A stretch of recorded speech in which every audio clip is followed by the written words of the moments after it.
Bharatiya Janata party के आगे अभी भी राष्ट्रीय जनता दल और जनता दल यूनाइटेड तथा कांग्रेस पार्टी एक साथ मिलकर भी नहीं टिक पा रहे हैं। अब ऐसा क्यों कह रहे हैं? तो नवभारत टाइम्स की तरफ से, टाइम्स नाउ नवभारत की तरफ से एक सर्वे कराया गया। उस सर्वे में कहा गया कि बिहार में अगर लोकसभा का चुनाव हो जाए, कांग्रेस पार्टी, राष्ट्रीय जनता दल, जो जनता दल यूनाइटेड है, ये तमाम दल एक साथ महागठबंधन में साथ मिलकर चुनाव लड़े, बीजेपी एनडीए के साथ चुनाव लड़े, तो एनडीए और महागठबंधन में जो एनडीए होगा वो एनडीए चुनाव जीतेगा, लोकसभा का चुनाव जीतेगा का मतलब कि ज्यादा सीट जीतकर लाएगा। और इसी बात पर चर्चा चल रही है कि क्या अकेला मोदी वाकई में बिहार में भी नीतीश कुमार, तेजस्वी यादव, लालू यादव, कांग्रेस पार्टी के नेता, इन सब पर भारी है। आगे आपको सर्वे के बारे में भी बताएंगे कि बिहार में बीजेपी कितना सीट जीत रही है, जो महागठबंधन है मतलब कि आरजेडी और जेडीयू, वो कितने सीट जीत रहे हैं, और पूरे देश में कौन कितना आगे जा रहा है। बाकी नमस्कार, मेरा नाम है मोहित कुमार सिंह और आप जनता जंक्शन देख रहे हैं।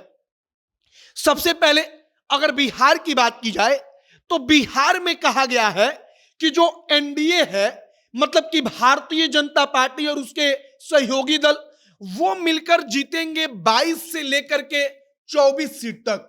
मतलब कि 22 से 24 सीट भारतीय जनता पार्टी और भारतीय जनता पार्टी के जो सहयोगी रहेंगे वो जीतेंगे। सर्वे के बारे में हमने आपको बताया कि टाइम्स नाउ नवभारत की तरफ से सर्वे कराया गया है। अब इसके बाद महागठबंधन का सुनिए।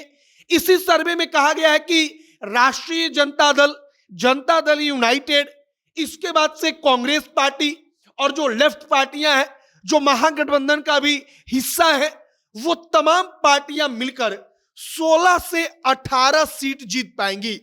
मतलब कि यहां पर सबसे बड़ी बात यही है कि भारतीय जनता पार्टी आरजेडी और जेडीयू के गठबंधन पर, जिसको कहा जाता है कि बिहार में राष्ट्रीय जनता दल और जनता दल यूनाइटेड का अगर वोट बैंक एक साथ मिल जाए तो फिर सामने कोई नहीं टिक सकता। उस पावरफुल आप कहिए कि गठबंधन के आगे लोकसभा के चुनाव में सर्वे में कहा जा रहा है कि अगर चुनाव हो जाए अभी तो भारतीय जनता पार्टी का गठबंधन 22 से 24 सीट जीत जाएगा और तेजस्वी यादव, नीतीश कुमार की जोड़ी, दोनों लोग मिलकर 16 से 18 सीट पर जीत दर्ज अपने सांसदों को करवा पाएंगे। अब अगर पूरे देश की बात की जाए, जो मुहिम चल रही है कि नरेंद्र मोदी को हटाना है, तो उसी सर्वे में कहा गया है कि कांग्रेस पार्टी मतलब कि जो कांग्रेस गठबंधन है उसका सीट निश्चित तौर पर बढ़ेगा, लेकिन सीट बढ़ने का मतलब यह नहीं कि वो लोग सरकार बना लेंगे।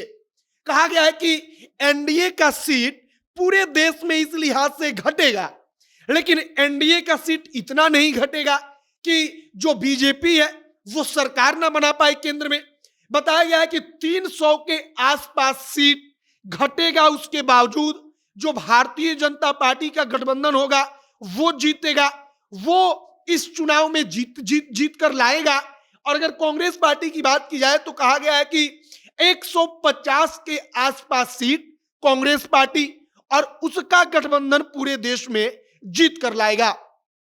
मतलब कि कुल मिलाकर जो एक कैंपेन बीजेपी चला रही है कि एक अकेला मोदी सब पर भारी, उस अकेला मोदी कितनों पर भारी है, तो इस जो सर्वे है उस सर्वे के जरिए अब एक प्रकार से आप कहिए कि बताया जा रहा है। तमाम अलग अलग सर्वे आ रहे हैं, उन सर्वे में अभी भी इस बात का जिक्र है कि भारतीय जनता पार्टी अकेले इन तमाम विपक्षी दलों के गठबंधन पर भारी पड़ रही है, जबकि जो तमाम विपक्षी दल हैं, अगर विशेष तौर पर बिहार की बात की जाए जिसका सबसे बड़ा असर कहा जा रहा है कि बिहार पर पड़ेगा, वहां भी भारतीय जनता पार्टी इन सब पर भारी पड़ रही है। अब आगे देखते रहिए कि और क्या कुछ होता है। फिलहाल हमने आपको टाइम्स नाउ नवभारत ने जो सर्वे कराया है इसके रिपोर्ट को बताया है। आपकी प्रतिक्रिया इस पर क्या है कमेंट बॉक्स में लिखकर बताइएगा। आगे जो भी तमाम जानकारी आएगी सब कुछ आप तक हम पहुंचाते रहेंगे। आप तमाम खबरों के लिए हमारे साथ बने रहिएगा। वीडियो यहीं पर समाप्त करते हैं। कैमरे से विशाल खड़े हैं और मैं मोहित कुमार सिंह। बहुत बहुत धन्यवाद।